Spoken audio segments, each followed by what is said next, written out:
8:03 p.m. February 24, 26. Mabanese Part 1. Evening si Sushmanu Vlog. Mag-discuss ta karon guys na ako diri guys. Tomorrow walay klase and sa tinuod lang overtime. Overtime dahil nag-overtime ko karon. So just give me 12 minutes of discussion, no?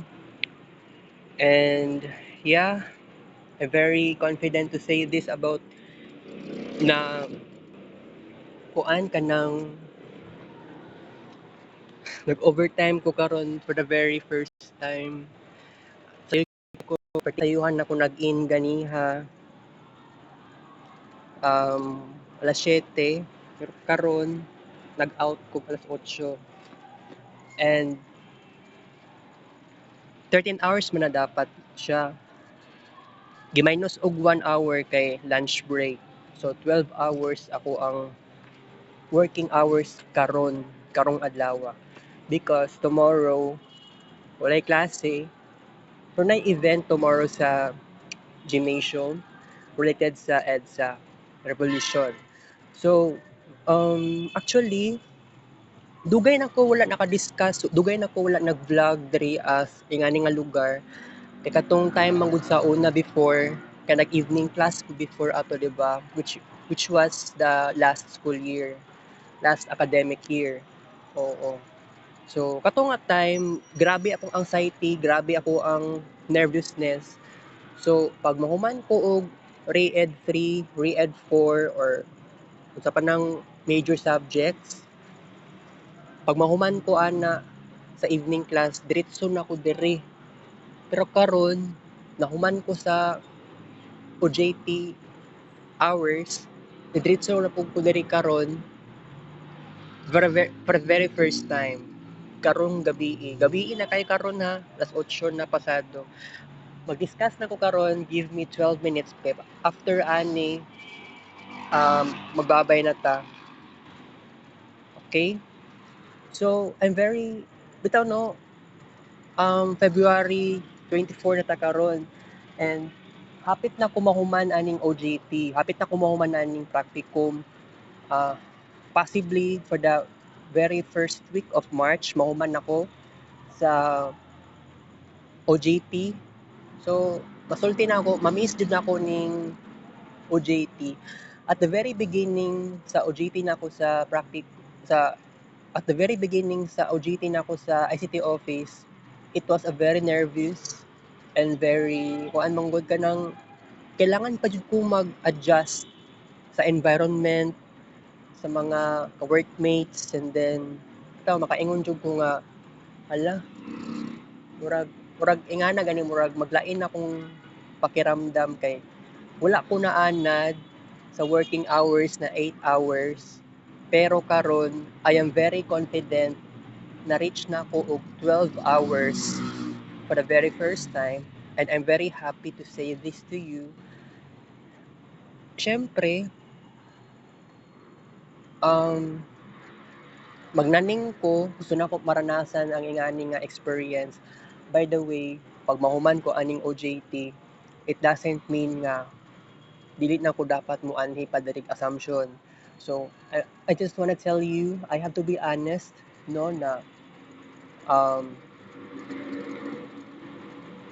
bitaw, I have to promise pag mahuman ko aning OJT, kailangan unsa man to ang unfinished business na ko in the last academic year, katong ni-appeal kog clubs, kailangan mag-rejoin ako. Bahalag maabot tag March. The whole month of March, kailangan super busy ako sa pag-join ng clubs kung possible nga mahitabo na siya if ever man lang. Pero wala pa ko wala pa ko niadto og ubang pang mga ining offices sa mga clubs. Nay ubang clubs na nawala na, murag dili na active karon na academic year. Mao lang akong knowledge na ako. And then to be possible, no, to be honest, about naman sa kuan, oo, kanang kailangan ko mo kailangan maging active gihapon ko sa Assumption maski mahuman ako aning academic year. The most important thing here is kailangan maranasan nako kung unsay naranasan sa mga classmates nako kining ka-batch nako karon no, unsa man tong ilang na-experience nila, itong mga naapila nila nga clubs, di pa sila, ako, kato nga time sa una, maulawon kaayo ko. Pero karon kailangan confident na jud kaayo ko. Kailangan na, ang pinaka-importante jud diri achievements, right? Achievements. Pero sa PSITS, gusto ko mo apil og PSITS, murag upat to ka activities. Kalimot na ko sa isa ato, diba? Resulti na ko sa inyo. Scrabble, word factory, speed typing, nakalimot ko sa isa. Basta upat to sila, kailangan na ko siya i-join. Pero i-ask na ko si Sir Michael Bolo, i-PM na ko siya kung na-practice nga may tabo. Kaya if ever mga mabalanse na ako ang practice sa PSITS o ang possibility nga activities for the clubs, mag-rejoin ako kasi na-join ko before pero dili ko active. Kaya lang siguro naman mangita ko paraan na ni, pero I don't know lang jud. Pero by the way, isulti na ako sa inyo, solito na gud na ako ang more than 1 month na lang na ako nga existence sa Assumption. I am not very perfect student here, pero resulti na ako sa inyo, fulfilling. Diba? Transferi ko, balhin ko diri, na-amaze ko, dagan kinagbago sa kuha. I was a very shy student. Ilumon kaayo ko niya. Karon, ako confidence. Ang mga tao diri, mga staff, mga security guards, sa mga students, very behave, very basta na-amaze lang ko, well-mannered, alright? So, nabaguhan lang din tawon ko at the very first place. Pero isulti na ko sa inyo karon, ngano nag-vlog ko karon, ngano mag-discuss ko about ani. Kasi kailangan na ko ipa-remind sa akong sarili. Hapit na ko mahuman sa OJT. Yes, mingawon na ko aning ICT office. 400 hours. Yes. But isulti na ko sa inyo kay, 'di ba karon hapit na ko mahuman. Karon lang pud ko nakaramdam nga ay murag kulang palagi sa kuha ang 400 hours. Murag gusto pa nako i-extend og another 400 hours. Mura na akong naisip karon kay mura bag masulti, murag feeling na ako murag magkaroon ako ng separation anxiety na ma-separate na kanang ma-separate ko sa kanang separated na ko from the workmates, or sabihin na lang natin nga muhawa na ko ani nga kuan, muhawa na ko ani nga office kay human na ko sa 400 hours. Mura na akong naramdaman karon, mura na naisipan ako karon. So karon, I am working so hard to do what I want, or sometimes o katong kaganiha ako nihugas og baso, ako nihugas og kutsara og tinidor kay wala man gyud nang hugas. So para man lang nga na ako'y mabuhat ko didto. Kay ako sa balay namo, ako gid tigugas og plato, pero not always kasi taga OJT naman ko karon, pero pag mahuman ko sa OJT, I think sa among balay ako ni tigugas og plato ug usab. And then by the way, basin bitaw no, in the future daghan pa kong kailangan i-fulfill na pangarap. Tinuoron na gid nato ni, seryosohon na gid nato ni, di na nato ni binuangan. Ako sa tinuod lang, daydreamer ako, ambitious ako, daghan kog mga needs na na-neglect in the past. Pero karon isulti na ko sa inyo ha, ngano ni abot ko sa point nga ingani ko, because naay purpose, naay plano ang Ginoo sa kuha ug sa ubang tao pod. Okay? So, actually no, kanang karon mingaw kaayo ako ra isa diri. So, actually kanang dili ko dapat moingon nga ay mabaguhan ko ani kay anad naman ko ani kanang ngit-ngit diri. By the way no, katong time before sa una, atong naa gyapon ko diri evening class, nag 1 hour ganita isa ka oras ang ato ang discussion kay napuno ko sa anxiety pag klase kanang naagyo'y klase si Ma'am Christine ana before siya mosulod sa Comlab pangurog ko makulbaan ilahaneyo nga batch atay kaayo guys evening class kaayo nya makulbaan ka pero karon I mean wala namang ko'y klase OJT lang naman ni so sabihin na lang natin siguro I think so good karon hangtod sa mahuman ko sa OJT pwede ko mo stay dere for a while maski 12 minutes lang mag-discuss ko bisag unsa nga discussion no daghan kay kog plano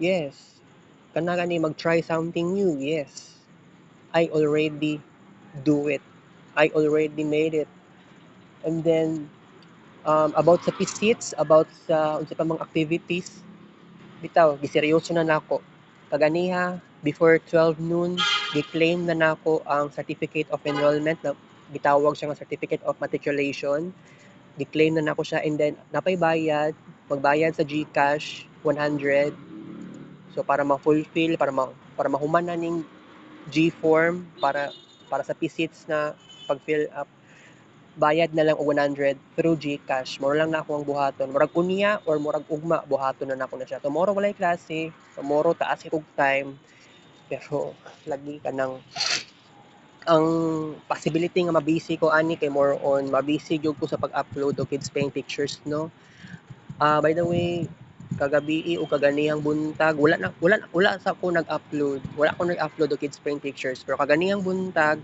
na ako'y na-create na kids paint pictures ni-dedicate na ako sa birthday person okay so alright it's already 8:15 PM mingaw na kay dere ako ang ka-workmates tong SA napa sa ICT office manguli sila 9 PM so yun lang that's it no so basta if ever nga makagraduate ko puhon guys ako masulti sa ako lang gyud masulti sa akong sarili mingawon na gyud ko aning eskwelahan na yes this school is very unforgettable mingawon jud ko aning lugar kay ang daming ganap sa akin di ba katong nag-program in the past academic year bawal man gani mi pagawson sa no sa eskwelahan bawal mi mag-exit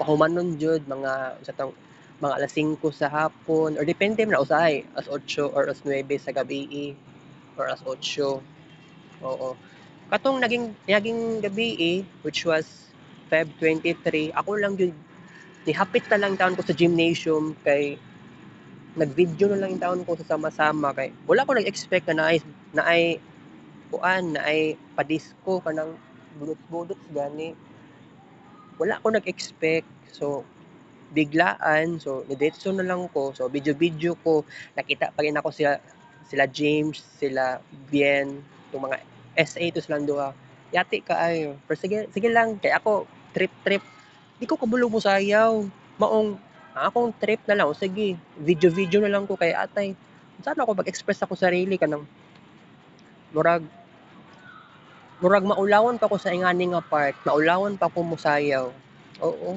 maulawon pa ko guys pero sige lang okay lang yan by the way mo na nato ning 15 minutes ang atong discussion guys kay tingawon ko aning eskwelahan na o tinuod kay di ba katong last batch katong nag-graduate batch nila Chris Pandinio wala na sila dere oo graduate na manggod sila so unless kung may eskwela sila APCSM so makabalik pa sila dere pero bitaw ako no mag-imagine ko asa ko pwede ani asa ko mo lugar wala na ako dere puhon magtrabaho na ko puhon ba siguro mag-abroad na ba ko di pa ko sigurado pero sa ako lang yun sa kuha lang yun karon ako I'm still very dedicated and very loyal to this school Assumption College of Davao very loyal kaayo ko aning eskwelahan na. Kuan lang jud, tulo ka tuig ra yung taon ko diri kay wala to'y labot tong 2022. So nag-start ko diri eskwela August 2023, dili August 2022. So 3 years lang jud ko pero consider siya 4 years kay katong August 2023 mo tong year 1.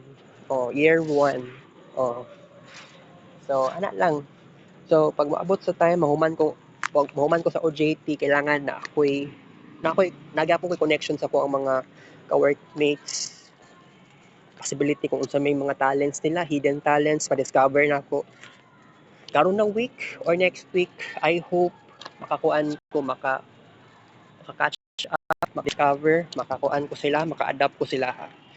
Okay, so mao lang to guys. Okay, thanks for this vlog. Take a show. Love you guys. 8:19 p.m.